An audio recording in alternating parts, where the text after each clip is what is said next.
Hey, what's up, guys? I'm Adam from Lazy Guy DIY and Maker Media Co. And we are back with our panel here with Moss and friends. So Kelly and I are going to be our hosts tonight. We're going to run through an introduction of our friends here. We're going to start off here up top with Blake. How's it going, guys? I am Blake. I run BM Sculptures, where I do all different kinds of sculptures. I kind of specialize in mixed materials, anything from any kind of recycled thing to now kind of getting it into wood, and just really random stuff. A little bit about my past. I'm a professor. I guess I'm a retired professional baseball player. I played with the Toronto Blue Jays for 8 seasons. Just recently retired 2 years ago, and now full-time artist, and couldn't enjoy it more. From there, I guess we'll go on to Sam, to my right or left. Either one works. Hi, I'm Sam. I'm from DIY Huntress. I do woodworking and content creation, and I love teaching people how to build stuff. I guess that's to me. I am Dave Hoffel. I am the owner and CEO of Endurance Technologies, and we have Moss Epoxies, which is how I got to meet all these wonderful people. And we also have an industrial division called Custom Polymer Design. But tonight I'm looking forward to just getting to know everybody and having a kind of fun conversation. Hello, I'm Tamar, and my Instagram and YouTube is 3x3 Custom, and I am a woodworker and a mother of 3 children, and that's pretty much my story. So now off to Adam. Hey guys, as I said, it's Adam from Lazy Guy DIY and Maker Media Co. I do a little woodworking tool reviews, and with Maker Media Co, a little bit of help with influencers. So, and I'll be helping moderate tonight. So we'll go over to Annie. Hi, everybody. I am Annie from Annie's Art Studio. I am a resin artist. I like dabbling in all kinds of things. Multimedia artist. I love projects that have a ton of layers. I really love to complicate my life when I make my resin projects. And also a little bit backstory on me. I am a animator, 3D animator, environmental artist. I do a lot of visual effects and graphic design, and I know a lot about editing videos and things like that. So if you guys have those kind of questions, social media kind of specialist stuff. And that's it. I think we're going to go to Haley. Haley? Are we going to Haley? Let's go to Haley. Hi, guys. You probably remember me from last time. I'm Haley Nolan from Artist Haley Nolan on Instagram, and I just recently got laid off from my corporate job at Costa Sunglasses. I was the retail marketing coordinator for all of the United States, and now I am blessed with my own little art business, and needless to say, it's been taking off quite well, and thanks to basically everybody here in this panel. So I'm just happy to be here again and can't wait to chat. Ronnie? Hi guys, my name is Ronnie Langley. When I was in college, I was studying like IT technical writing. And I got a full-time job doing that and loved it. And then I was also doing art as a hobby, ended up transitioning from my hobby to a full-time job. And that was 2 years ago. Best decision of my life. And I've been running and owning a business ever since. I do my own social media with content creation and have like 2 million followers on TikTok, which happened kind of by accident. But yeah, I'm going to introduce Kelly. Hey there, guys. My name is Kelly Johnson, and I am the content creation specialist for Moss Epoxies. I am a multimedia artist who loves to work with resin and loves to work with all types of mediums. And I am so excited to help host tonight along with Adam. We're going to ask some really cool questions. And we have our first question already. And this one is going to be for Mr. Blake up top. This one is, what project did you enjoy creating the most? Nice. So it's a tough one, but I love when I get projects where I have free range to do anything I want. A lot of these projects, especially when you work with different companies, they have a million different inputs. Hey, it's got to be like this. It's got to be like this. So for me, I did a 10-foot tire sculpture 2 years ago, and it's made out of all recycled materials from the California coastline and landfill. It's basically this 10-foot kind of hero character hoisting up the earth, and the earth is basically in crumbles, kind of symbolizing us kind of self-destructing our own planet with unsafe recycling practices. So just a very meaningful sculpture for me, something I love to have full control over. I got to do exactly what I wanted, and I couldn't be happy with how it turned out. And that's definitely my favorite one to this date. Awesome. Thanks, Blake. Next question goes to our own DIY Huntress, Sam, up there. So, Sam, we know you wear a lot of hats, you do a lot of things. And the question we have is, what is the best way to manage your time? Okay, so for those who may not know me, I'm actually a full-time psychologist, and I do content creation and woodworking on the side. So my woodworking is my side hustle, and it does take a lot of balance, and that is really hard, but it's awesome at the same time. So my best advice is A, you can do everything you love. It is possible. And B, just kind of go in with a game plan. I actually still physically have a paper planner that I write every single thing down in. And yes, paper planners all day. And I'm really realistic about timelines. Like if I know that I can only handle 2 projects a month and the content creation on top of my full-time job, then that's what I do. And I try to do it the best that I can. And I try not to overreach. Some months are easier than others, but just being realistic about your time and setting some solid deadlines is really important. And hi to everyone in the chat. And yes, shout out to Long Island. That's awesome. So I also love how you said that you know your limits. So if it's 2 projects every so often, that's awesome. I tend to overbook myself sometimes, so it's good to keep in mind. So our next question is going to Mr. Dave up top. Dave, if you were an artist or maker, how would you streamline the business and increase profits? Yeah, a great question. So since I'm not an artist, I can tell you that the talent that you guys all have is probably the #1 most important thing to keep in your stuff. So, being honest and being straightforward and keeping true to what you do as a project. But I think a lot of it has to do with organization and what you're trying to organize and where you're spending your time. The thing that I've learned as we grow our business is that we waste time doing things that we're just simply not good at. Whether that's your QuickBooks or trying to bill somebody or do something else, you could be creating a really cool piece of art and using that creativity and maybe paying somebody to do some of the stuff that you're just really not good at, and you don't provide any added value to that, right? It doesn't add value to you being an artist if you're sitting there hammering out invoices all night long. Pay somebody to do that and do the stuff that you love, and that shows who you are as an artist. But I'm really good at Excel sheets. Yeah. All right. Next question is for Tamar. I'll fist bump you. You got it? Yeah. Okay, Tamar. For someone who is starting out for YouTube, they're a new YouTuber, what sort of advice do you have for somebody starting their channel for the first time? All right. So the hardest thing for me to do in the beginning was press that publish button. That was just every ounce of courage I needed to press that button. So my best advice would be just go for it. Just do it.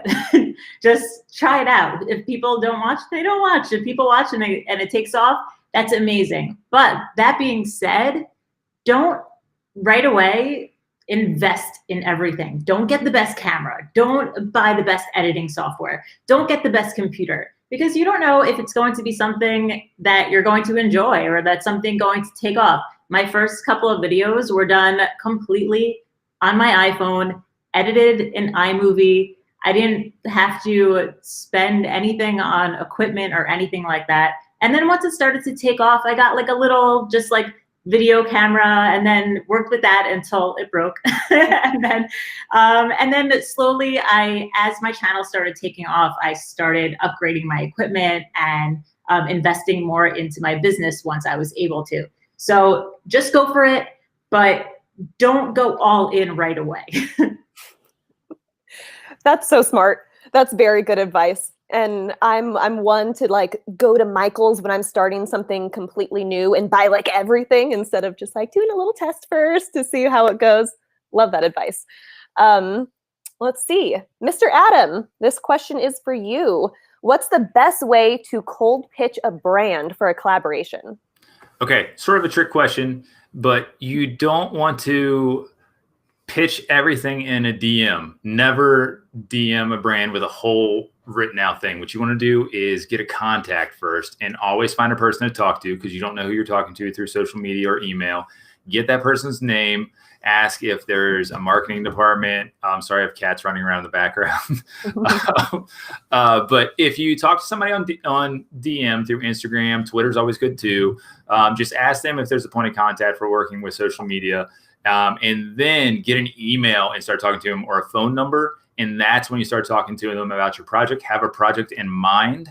Don't just say, hey, give me stuff. Hey, we want to work together. Have a plan in mind. And then once you get that contact, then start having that conversation with like, hey, I have this great thing. I'd love to use your product. This is how. And that is how you cold call. All right. It looks like it's me again. So Adam, that was a great thing to say. Okay. So Annie, how often do you recommend to post on TikTok? Okay. So I'm going to take this question and I'm going to sway it a little bit. So you want to be active. Your followers are following you for a reason. They want to see content, right? But sometimes it's really difficult to post something daily. I would say minimum 2 to 3 times a week. But on the days you kind of don't have like a good project or something put together, don't put like bullshit stuff. That's the thing that kills people, right? So work on your content, have good projects, post content that really matters with your channel, things that make sense, and put time into it. But I would say 2 to 3 times a week. If you can post every day, it's going to be to your benefit. If you can post more than once a day, it's hard though. It's a lot of content. So if it's your job and you can daily put a couple of videos and have a good schedule on, fantastic. But 2 to 3 times a week. But it's actually more important to concentrate on the content that you're actually putting out there. You can post once a week and get thousands and millions of followers, or you can post a bunch of small kind of crappy videos and get no followers. So it's kind of, you have to balance what you want to do. So right on. Thank you. So our next question is going to Haley. If someone wanted to start teaching resin classes, where would they begin? So I just recently, I say recently, with the past year, I've started teaching these classes. And what actually happened first was it was mostly in-person classes. I know that's a little different right now with COVID, but it was a local art museum that's kind of like all fundraiser based on that anyways. And I just went to a bunch of museums and little art areas and started walking in and shopping around, buying some whatever little things, and then get a contact, kind of like Adam said, and started building relationships with people within the art industry in my local town. Then I ended up just clicking with one, and I had 12 people in my class, and it was an in-person class, and it went really well. And then from there, you kind of just need to make sure that you're not spending a whole bunch of money on all these supplies for classes and then not have anyone to take the class. So right now, say you want to start a virtual workshop, you definitely need to make sure that you take some polls or see if there's anyone actually interested in your area and collect that data before you start. And I would say also Facebook groups are really good too. If you have a local maker group, Yes. I know in my area in Richmond, Virginia, we have a very active group, and you can pull those things together very easily from there, even if it's just virtual. So. Yes, virtual is the way to go right now. Honestly, you can even do one-on-one FaceTimes if you have someone that wants to do one class with you, just one person. Absolutely. Awesome. Like, Annie who does that? All right. Next question is for Ronnie. Ronnie, what is a good starting point if you want to become a full-time artist? Hi, guys. I would honestly argue that there's no perfect starting point for starting a business. When I started mine, I was taking 18 credit hours in college. I had a part-time job and a part-time unpaid internship. So I had like a ton of stuff going on. It was not a good time to be starting something new, but the best time to start is right now. And you are only wasting time and wasting potential by putting it off. No matter where you start, like if I start today and I'm not prepared, that's okay, because at least I'm pushing out content. At least I'm building towards something. if I put it off until the perfect time to start, until I feel like I have enough time to fully commit to it, until I feel like I have enough resources to fully commit to it, then I've wasted months of time where I could have at least been accumulating somewhat of a following, like getting better at niching down my art or like getting better at curating content. So I would argue that the right time to start is right now, and waiting is just doing yourself a disservice. All right. Great advice. All right. I'm jumping in here again. Kelly, how do you deal with artist block? Whew. Okay. So there's a lot of different ways that people deal with it. Everyone's going to be different. Me personally, first place I go is Pinterest. So that's usually the thing I start looking, and I'll look up a theme. So mountain ranges, and start just looking up different themes, and I'll have a little sketchbook next to me, and I'll start taking notes. I'll start doodling. I'll make little thumbnails, something like that, just to kind of get my brain going. Also, trying something completely different. So if I'm working on an epoxy project and I'm just stuck, well, I'll go and do like some macrame, or I'll go and use my iPad and go on Procreate and do some sketching, just getting my brain off of whatever I'm doing and kind of hit a refresh. That's usually like my first ways to start kind of getting out of an art block. All right, so, oops, hold on one second. I'm actually looking here. So this next question is for Blake. How did you get started with your sculptures? So I got kind of started in the whole art world kind of strangely. When I was pretty young, there's this koi fish painting at my parents' house. I'd pass it by every single day. And one random day I passed by it, and it's like one of those paintings where it looks like someone just scribbled and like my mom just framed it up like this is the best picture ever. So I pass it by one day. I'm like, Mom, this painting sucks. Like, why did you frame this thing? I could do something way better than this. So I ended up going to Michael's, going to whatever store that was around, and I bought my first paint set, and I started painting. And that's really where everything started for me, is painting with acrylics. I did a lot of ocean scenery, just kind of a lot of real life paintings. And then from there, I was kind of fortunate enough to have a 6-month baseball season and then the whole off season to dedicate fully to art. So I had 6 months to kind of just sell art and sell paintings. And I quickly learned I'm not a good enough painter to be selling these for my off-season job. So that's kind of where I dove into, hey, I need to go kind of outside the box here and try these sculptures with just weird materials and see if that catches. That's kind of where it really started, is just kind of thinking, hey, I need to do something new. I need to pivot here. That's what I did, and it worked out so far. So we're going with it. And it wasn't your mom that painted the koi fish painting, was it? Hopefully not. Otherwise, I would have been kicked out a long time ago. That's all right. All right, guys, I'm going to mention here real quick. I don't know if you all have noticed, but if you are on YouTube or Facebook, if you all go to the comment section, you can actually comment and ask us questions, and we'll pull questions from there as well. So make sure you go there. We can see everything that you all are writing right now. We wave when we see something come up. So some of the questions that we have coming through, it's going to be a two-parter about who teaches classes. So besides Sam, is anybody else in the New York area that teaches classes that's in this group? And you can raise your hand and shout and wave. Tamar's got too many kids at home to be able to do that, but that's all right. But then we also have other people who teach a virtual class. So raise your hand if you teach a virtual class and plug yourself right now. Hey guys, I'm Annie. So Haley, I know Haley, what are the classes that you have? Yours are a little bit more. So mine are more stringent. Yeah, I just do the resin ocean tutorials, and I can also do resin marbled tutorials for you guys. So I do them all virtually via FaceTime, Zoom, or Skype, and all that information is on my website. And each class is however long it needs to be for me to teach you how to do it. And I believe it's $60 on my website right now. Cool. And then for me, I do them a little bit differently. You can DM me, and basically whatever you have questions about, any kind of art that I make. I get a lot of questions or people coming to me to tell them kind of how to start working in resin with whatever kind of resin art they want to do. All you have to do is DM me. I'll give you my prices, and I do them via Instagram video chat. So in the little messages of video chat, and I call you that way, and it's fantastic. So if you guys want to do that, I can help you with anything you want to do. Awesome.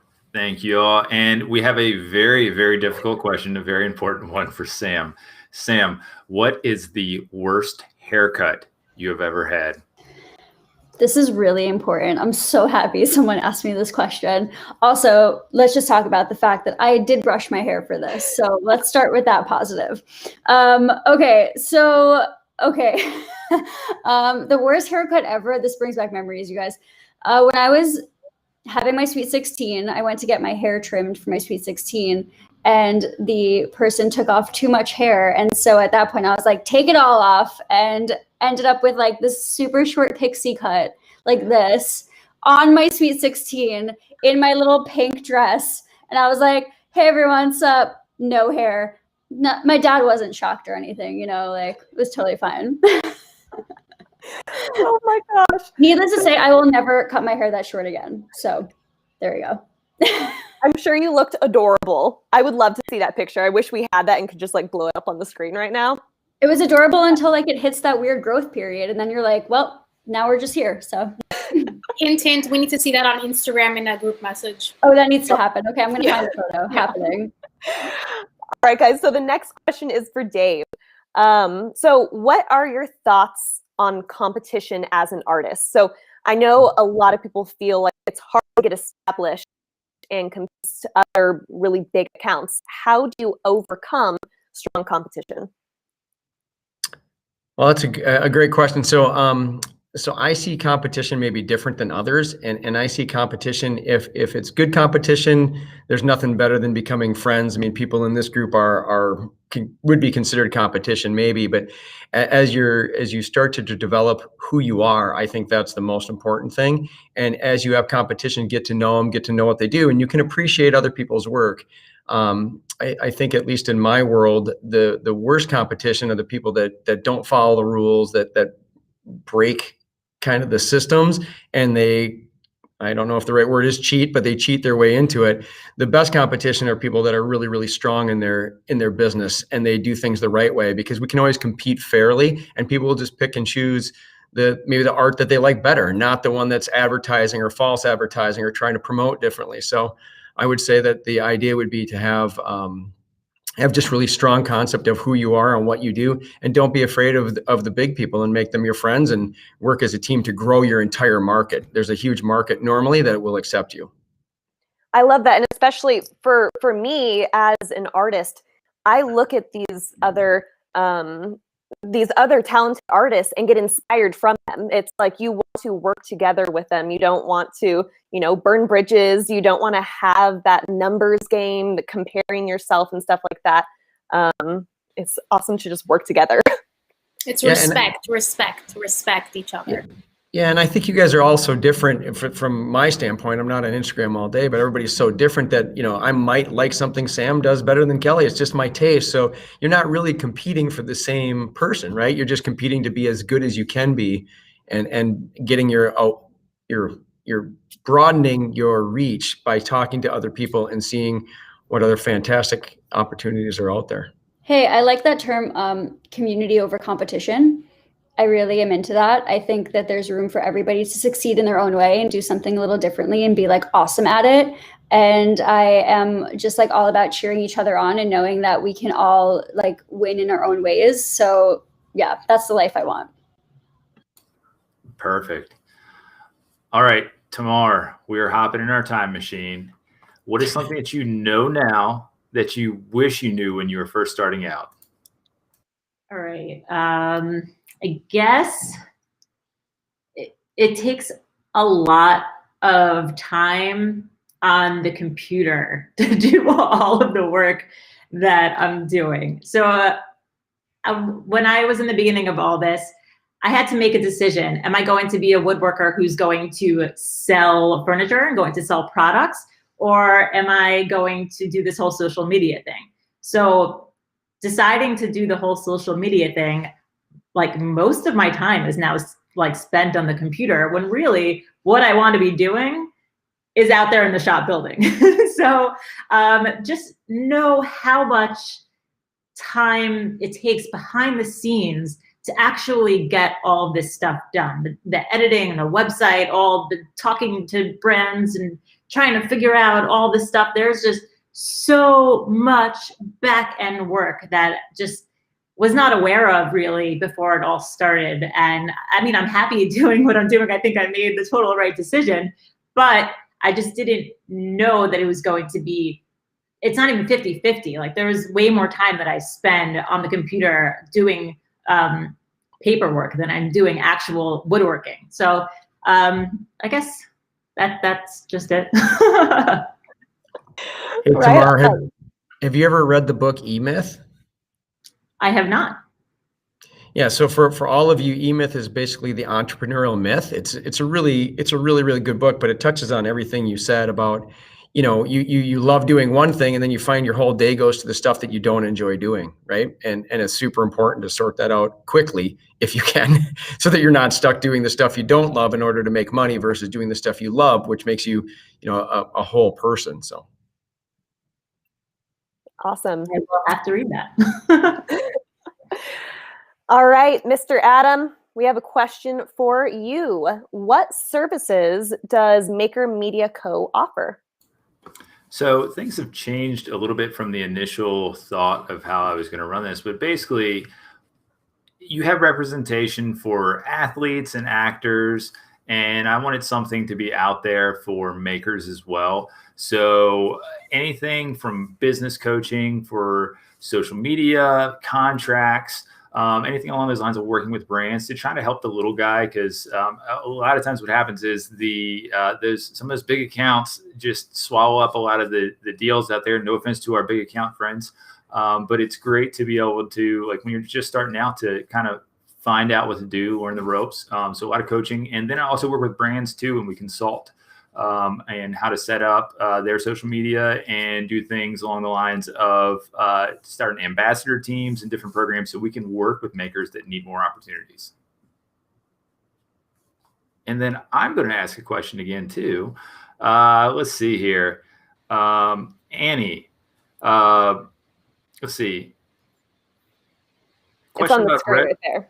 Yep, it's already on the screen there. People keep typing it and it pops up.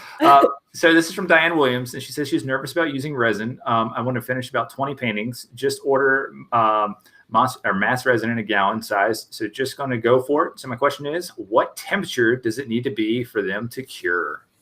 Okay, so Diane, first of all, I see in the comments, and thank you for commenting. So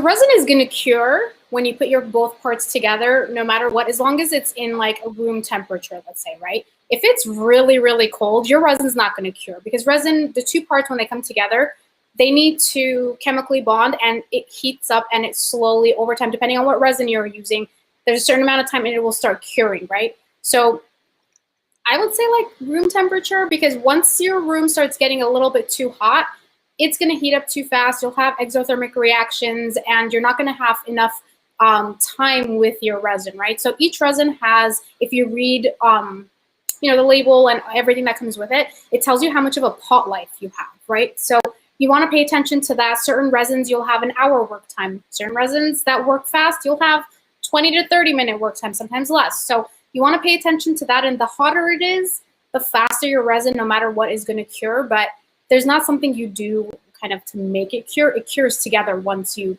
put the part A and part B together. So cool. So yeah. I actually have a little question to kind of go off on that. I know you mentioned an exothermic reaction. Yes. So who here in this group, and I'm looking at this girl right next to me, has anyone here had a big exothermic reaction that has happened to them? Ronnie really did. Wow. I had one. This is a pro tip for everybody. So if you're making a rivet table, don't be stupid like I was. So I was making a coffee table size river table, and I'd put my wood in, I'd siliconed all my sides, and I was ready to go. And I had measured out exactly how much resin I needed. So I mixed all my deep pour and then poured it in. And it was just like a little bit below the very top. So I was like, okay, I'll just mix another like cup of it and put it in. So I mixed a little bit more and put it in. It was still like not quite at the top. So I mixed a little more and put it in. And it was still not quite at the top. So I mixed more and I put it in. And at that point I was like, okay, something's not adding up here. My wood was floating. I hadn't remembered to weigh down my wood. So my wood was just floating up with my resin. I probably had, so this was with the old deep pour. Oh, little plug with the new deep pour. This wouldn't happen. You can pour the new deep pour up to, what is it, Dave? 3 inches? 3? Yeah, 3 inches. So this wouldn't happen. With the old one, I think it was like a ½ inch or an inch maybe.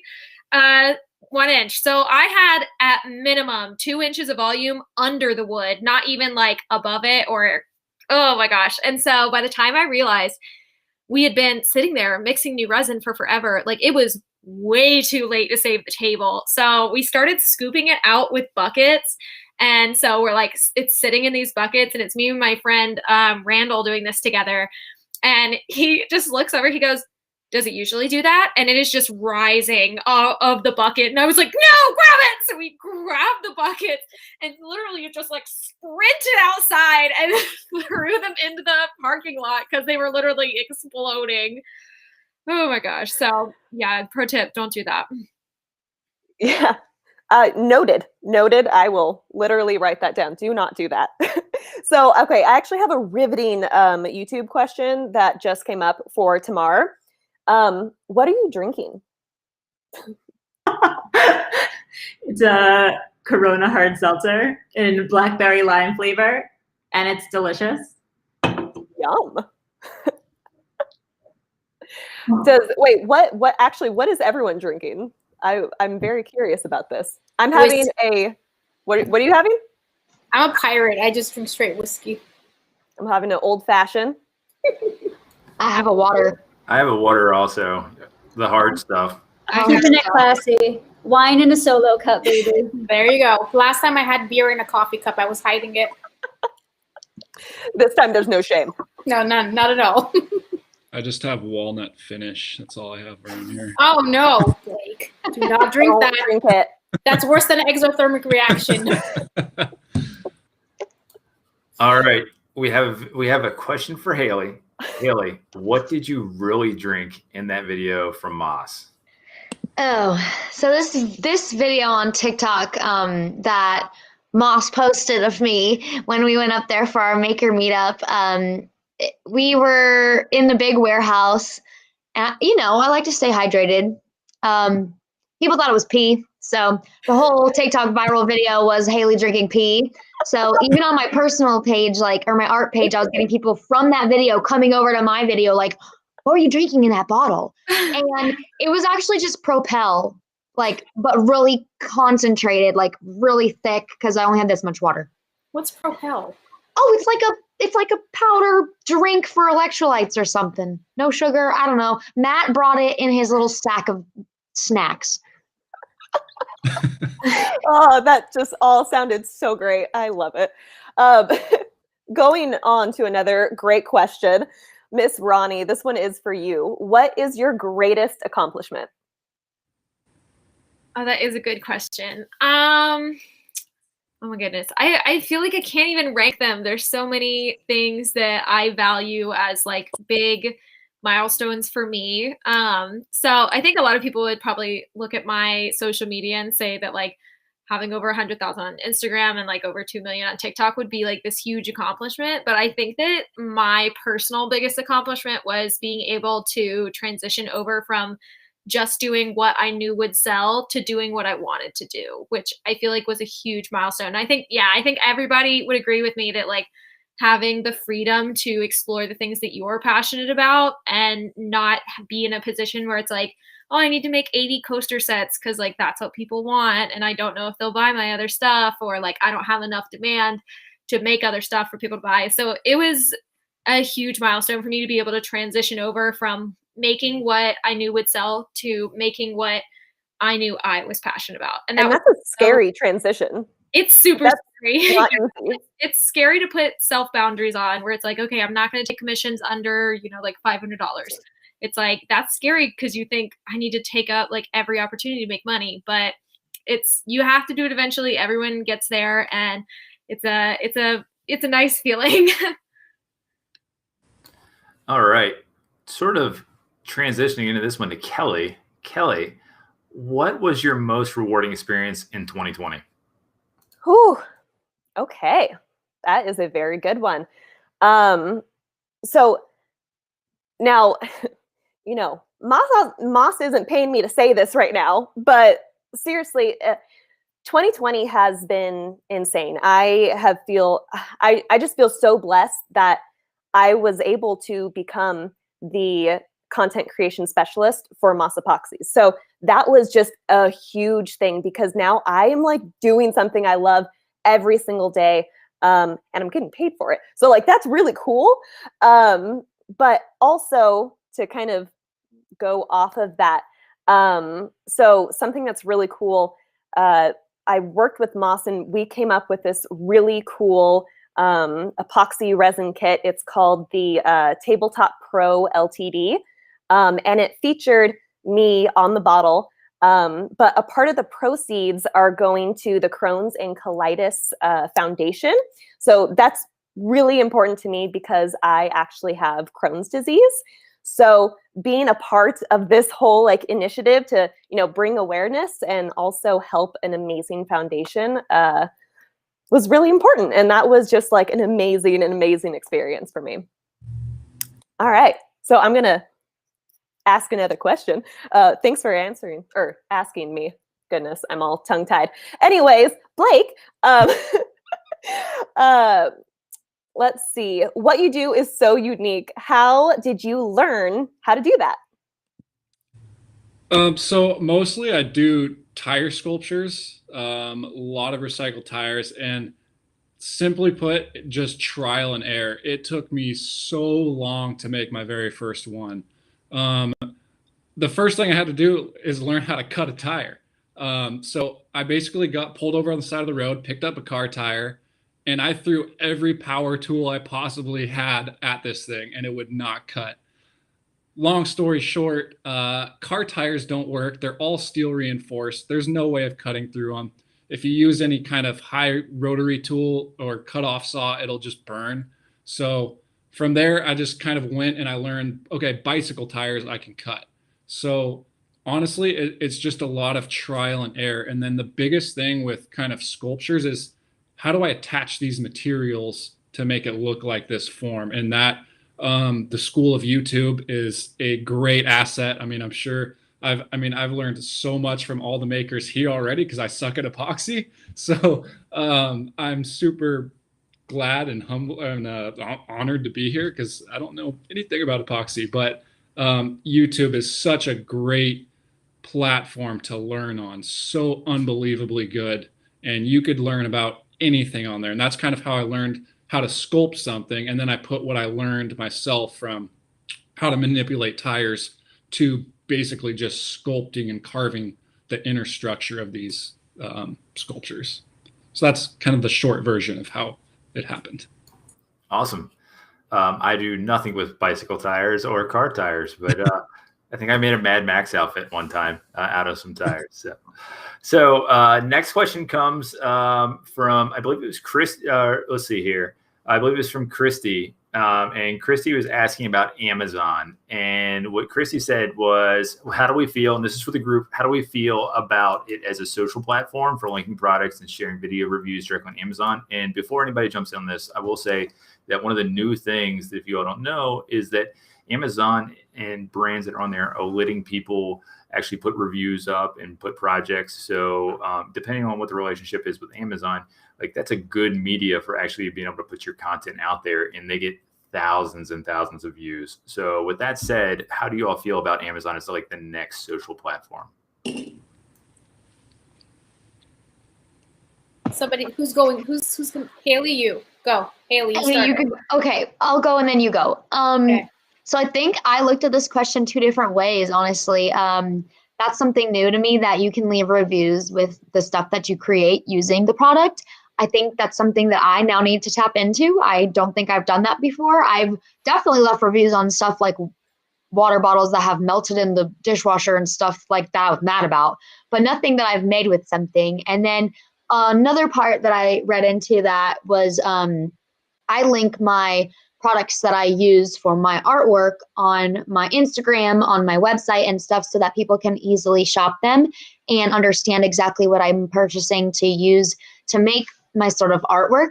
So that's actually beneficial. I mean, I think I get like 15 cents from it if you actually buy through the link, but it's something that's helpful for others and easy to find, and everyone has an Amazon. Annie?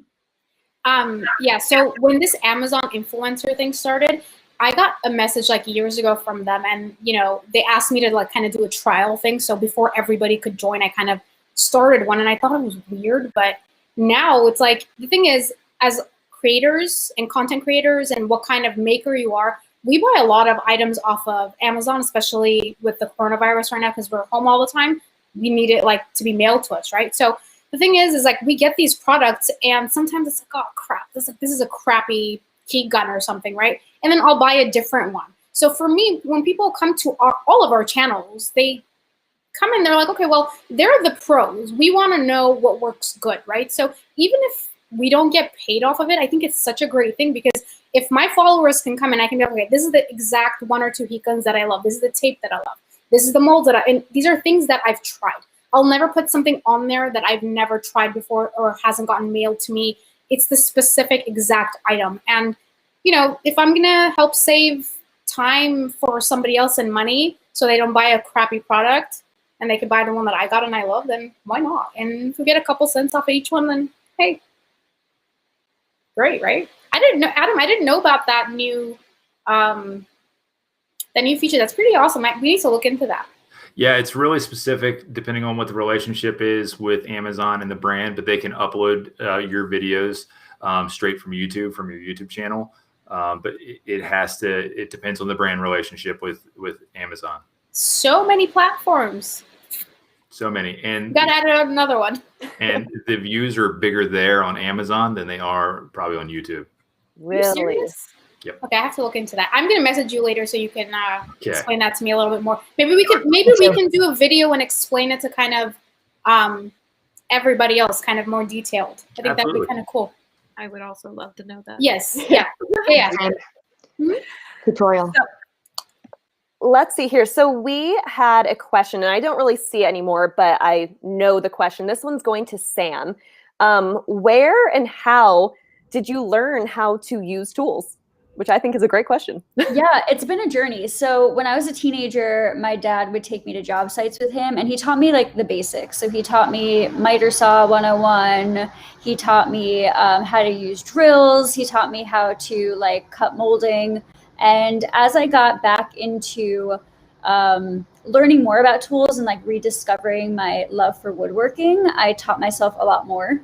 And I've been pretty much self-taught on most of the tools I have in my workshop now. And a lot of that is thanks to maker friends on YouTube that I learned a lot from, and also asking for help from my dad and advice from my dad, because he is like the coolest person I know. So I love that. I know nothing about like woodworking or anything like that. So whenever I have just like an odd thing that I need help with, I'm like, Dad, can you make this for me? Like, is that possible? Yeah, well, come on down to the YouTube channel, have lots of like fun intro to woodworking projects and like things. And I've been doing a Tool School 101 on my Instagram recently, just teaching the basics of power tools on the first Tuesday of every month. So if anybody's interested, check it out. I love that. All right. Thanks, Sam. All right, Dave, we're going to call the lawyers on this one. So we have a tough question for you. So the question is, Dave, can you talk about the safeties of resin? They said they're very new to it, and they've heard so many horror stories about the health issues, and just kind of talk about the safety of it, how safe it is to work with, and any sort of tips or tricks you want to add. Yeah, so I think in general terms, you should attempt to read the safety data sheet. It's extremely confusing, but the general statements are this is, wear gloves all the time. Don't splash it on yourself. If it gets on you, wipe it off before it cures. have your arms covered. I know a lot of people wear face masks. In our facility, our people that make the product don't wear face masks, but I know a lot of people don't like the smell of the fumes and the exposure while it's curing. Have a well ventilated area. I think there's pretty common cleanliness things that you should just be doing that are standard, but you should read the safety data sheet. I'd love to tell you that all the epoxies that we sell are the same, but they're not. Some are very less sensitizing. They're low in odor. They're not as harmful as others, but all of them are dangerous if you're mishandling the product. So read those safety data sheets. And again, I think most of the people in this have posted about it, or people are using good hygiene. I've talked about it actually on my Hoff CEO Instagram account, just showing what gloves should look like, and wearing glasses. You don't want it in your eyes, and a lot of very pretty simple things to do. But really read a safety data sheet and make sure that it is the same. And I would tell you, if the supplier that you're buying your epoxy from does not offer you a safety data sheet, then you should not buy from them. And if they don't have a phone number that you can call and ask a question, you shouldn't buy from them either, because they're really not out there looking for your best interests. Most of the best suppliers have all of that. And that includes my competition, as I talked about earlier. A lot of us publish everything. We're really straightforward on how to do it. So go to those people. That's awesome. Thank you, Dave. So this next question is going to Ms. Tamar. What tools do you consider essential for a beginner? Essential for a beginner. I guess besides for the basics that someone would start with, like you could build anything with a circular saw and a couple of drills. Once you get beyond that, if you really want to get into like legit woodworking, I would say a table saw.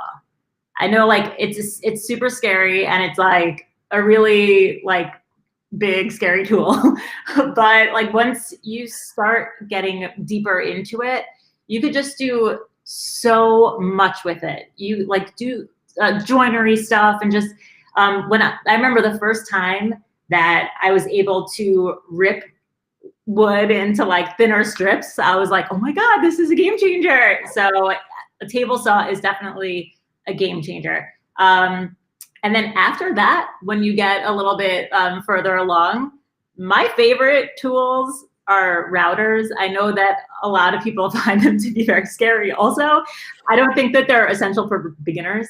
Saying once you move on from circular saws and table saws, routers are just take your projects to the absolute next level.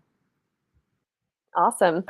I have to say, those are the first two tools I bought, and you're spot on. I bought the table saw and then I bought a router, and I don't really know how to use them quite well yet. My dad helps, but definitely great advice.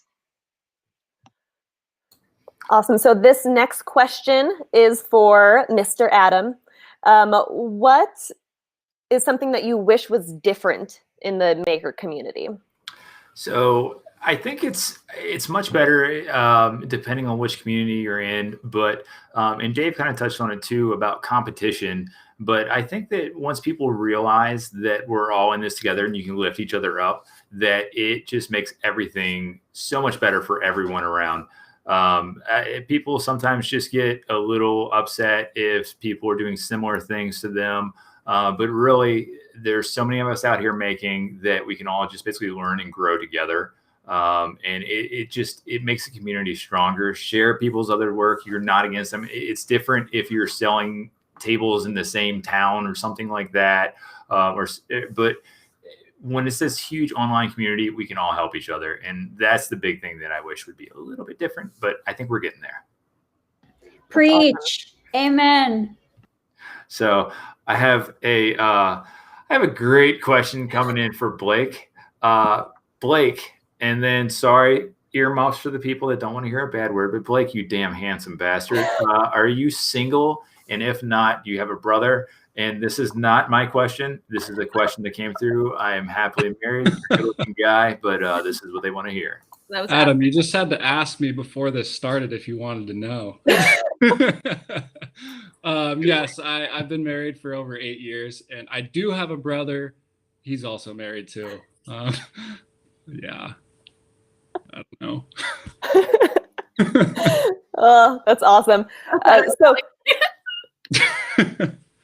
So I'm looking, so currently we have a screen on our little screen here that has all of these chats coming in from YouTube. Thank you guys so much for sending in your questions. Please keep them coming. So if you have anything about resin, starting a business, really anything you would like to know, ask it in the comments. And I just kind of wanted to kind of go back to that question that Adam previously answered about the maker community and like the competition and the comparing yourself. Like I look at all these people on the screen right here, and I have been so inspired by every person and what they do in their craft. I also kind of want to know, for everyone here, do you guys do different types of crafts? Like, do you only stick with woodworking? Do you only stick with epoxy? What do you guys kind of like to dabble in? For anyone. I'll take this one off. I have probably experimented with every medium known to man. I used to be really into oils. I love their blendability and how long you can work with them. Did a lot of acrylic work, watercolor. I actually used to do embroidery as well. And I did a lot of sculpture work. So I've really done a ton of stuff. And when you're running a social media page, you do want to keep things looking somewhat like tidy and like consistent. And so not everything that I create goes on my page. Like if I have something that looks completely different and that I'm not planning to sell anyways, I won't be posting it. But it doesn't mean I'm not doing more and different mediums behind the scenes. And it's kind of funny to touch on that. Now, my page is completely the opposite. So like my whole entire page is something new every single time. So, you know, it's not very like consistent with like the images and stuff because everything's so different. But consistently a variety. Yes. So it is still consistent and uniform. It's just that that's how yours has always looked. And so it stays true to who you are. You have a style. You have a very definite style. That's the thing. They're different, but when somebody watches your videos, you post a new video, they know exactly what's coming to them. They know what kind of tutorial, what kind of video formatting, the way you film and everything. They know what's coming. So it is consistent in a way, just different art forms. So kind of is the same. Hey, if I can jump in, I think the beauty of DIY, and I think that's what we all do it yourself, like we're all doing things, is learning new techniques and trying new things. For me, like I actually started my brand with crafting and then moved on to woodworking from there. And now I kind of delve into resin and welding and like home improvement stuff. So I think, you know, and I think I speak for everyone here, like we all love experimenting with new techniques, and that's like part of the process. And to me, that's like the most fun part of the process. And Sam, I think you were doing signs for people when like we first started talking. That was like totally. Yeah. So like when I first actually started sharing my woodworking, it's because I was making custom signs for like local musicians and local businesses. And then I realized like, wait, people actually like watching me do woodworking. Okay, so I'll show more stuff. And then it like started from there. And from there it just grew. And now I'm like, I do self-taught welding and got to learn about resin from these amazing makers in this panel, you know, and got to learn about new techniques from there. So there's always growth and there's always learning. And that's like the best part of it. I like making surfboards also. So if anyone wants a surfboard, there's resin on those. I can make you one. I do. Can you actually surf in the water with you can surf with them? You don't slip on the resin? So I have to say, Dave, I need to get with you on this because I haven't actually tried moss resin on my surfboards. I've tried a particular resin that I've used since I was like a baby building surfboards in my dad's shed. That literally cures in like a hot minute. No joke. Like you have to chuck the bucket away. Like you pour it, you spread it, and you chuck it. So you don't really have much time to like make it pretty. But Dave, I'd be curious if there's a resin I can use to make working surfboards. Yeah, for sure. Sure. All the stand-up paddle boards are made with epoxy because they're use a different type of foam, an EPS foam versus what you used to use in the old surf days, which was a polyurethane foam. Yep. And we do have in the CPD line actually resin specifically for surfboards. You could also use the stuff that you're getting from us. I mean, they're all very similar, but you want something that has some UV protection in it. So if you're using like Moss LV, do you have any of that down there? I have a little jug of it. Yeah, it's going to be a little thick, but that's okay. You know, just spread it on thin, and you know, I love people using a lot of epoxy, but I hate it when people have to sand it because it's just so hard to sand. So just try to put it on as thin as you can, because those polyester resins are very thin. And I can glass it with like fiberglass sheets. Yeah, the same like 3-6 ounce, whatever you're using. Yep. Wow, I need to try that. I'll let you guys know how that goes. It will yellow though. I mean, you know, I can color it though. If I tinted it, it probably wouldn't be noticeable if I did like highlighter blue. Yeah, it'd be cool. Super cool. I'll let you know what happens. I always do a miniature. I'll do a miniature foam block first. Yes, see, I love that. Always starting out with something small. I have to remind myself to do that when I'm doing something new. Like, okay, do a coaster size before going into something more extravagant. Oh, yeah. Yes, girl. Okay, so for my woodworking people in this group, do you guys do small things to test things out first? Or do you just like make a table? Like, is there a testing stage when it comes to creating? Sometimes. A lot of times, like, the testing is like done on camera, like on video. Like, what you're seeing is the testing. And I guess there's like with like all of my projects, they're all like, it's all the first time that I'm making it, you know? So like, I wouldn't, like, the projects that I'm making on YouTube, like, I wouldn't be able to sell those, or it's not like an efficient way to make it, to sell it, because it's like, you make something efficient really like the third time you make it. You know what I'm talking about? Like, so you figure out all the kinks. So I guess to answer your question, the first time that I'm making it is the test. Is the time, yeah. But hey, like, that's part of the process, and that's what makes it fun, right? Everyone starts somewhere, and I think that it's really fun to watch somebody else try something for the first time, and then it doesn't seem so scary anymore. I think one of the interesting things too with the woodworking crew, I know with Sam and you and Tamar, like with us, like, we'll build something and we learn that technique, and maybe we'll use it on something else, but that build is done at that point. And so like with you all, the resin artists, you all continue to expand your craft and repeat the process over and over again, and you get really awesome at it. But like, I've built like maybe like 1 or 2 desks or something like that, but I haven't built another desk again. Or if you build like a table, like, it's going to be like months in between you do a table again. So, I mean, it's kind of like you keep jumping and jumping and jumping again, and it's, the consistency isn't as there as much unless you're like mass producing. Now, have you ever like ruined a project, and or do you usually find a way to fix it? I mean, what you do is you make it look good on camera. Well, okay, so both. Because honestly, like, I've definitely ruined projects before, and then I've been like, this isn't working, and gotten rid of them. But I usually try to fix it to make it look good, because I build out of necessity. So I build things that I need for my own life. And because of that, like, I need them to function and not fall apart. So I guess a little bit of both. Right. And also with woodworking, there are parts. So like, you don't mess up like a whole table just doesn't like fall apart. It's like a part of the table doesn't work out. So I didn't even think about that part, you know? So true. Yeah. I'm sorry. I wanted to jump into, when we do testing here, if anybody ever really wants to have some fun, come and visit us. And we burn a lot of epoxy, and it's a very exciting learning experience. When we did the Deep Pour X, I think Derek poured probably 150 or 200 gallons total to see if that product was going to work for our customers. It's fun. Those of you that have been here to visit, it is really fun to see artists that really don't have to worry about the budget that they're working on, right, to experiment. So I'd recommend to everyone, if you can think more freely about it, I think you'll be very, very creative. You might throw a couple pieces out, but at the end, I think you come up with stuff that you just wouldn't have expected to get, or that's not normal.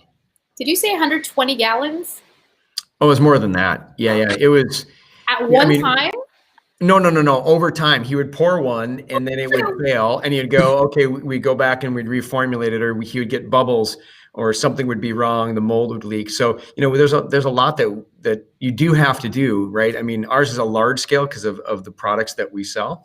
But it was interesting. His desk was on Instagram that he actually did, which was like his 9th or 10th pour, which is I think 27 or 30 gallons. I thought you meant he mixed 120 gallons at once, and I was going to say, how the hell do you do that? Yeah, Can you share that information? Load headquarters. Like, do you guys still have a headquarters? Like, did that not burst into flames? Well, that was a long time ago. Let's not do it again. I have a question for Kelly, and really anyone, all of you.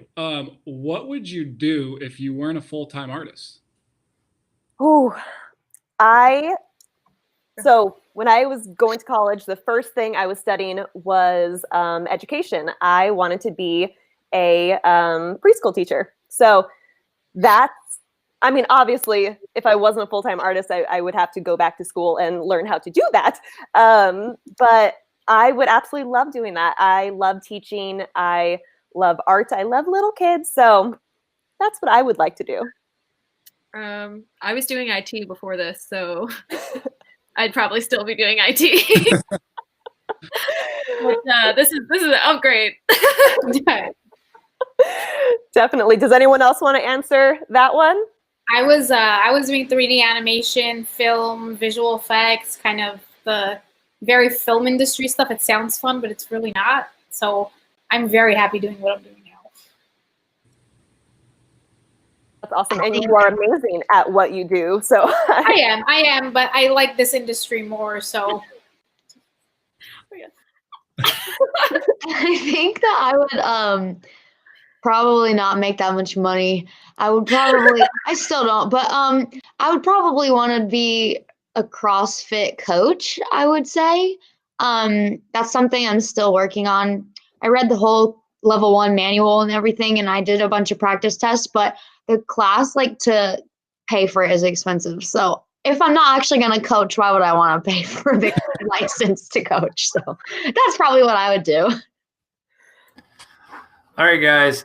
Bad news is that we have reached our time on this. So if you all have asked questions and we have not gotten to them, we'll be doing this again. Also, we'll be able to answer these questions in our YouTubes, Facebook, everything else. So we'll be able to answer you all directly.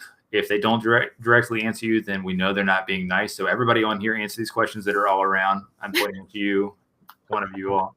Anyway, so thanks, guys. What we're going to do real quick, I'm going to have everybody run through, starting up with Blake. We're going to tell, again, what your handles are. And if you're on Instagram or YouTube, say those channels as well, because I know several people were asking if we had more than one channel. I know we have all of our Instagram names on here right now, but if you have a YouTube as well, plug that.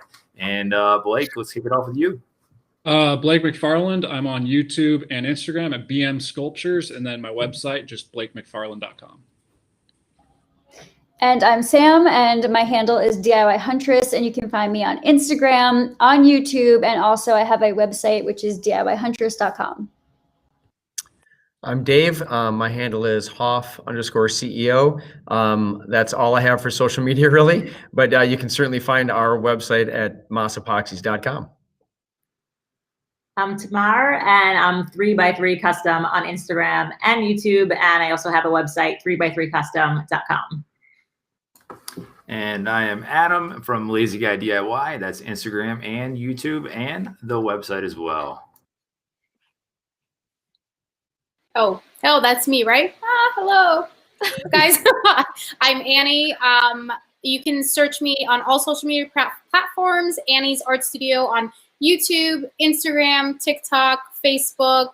What else is there? My website is anniesartstudio.com. And thanks for joining, guys. It was so much fun. Haley.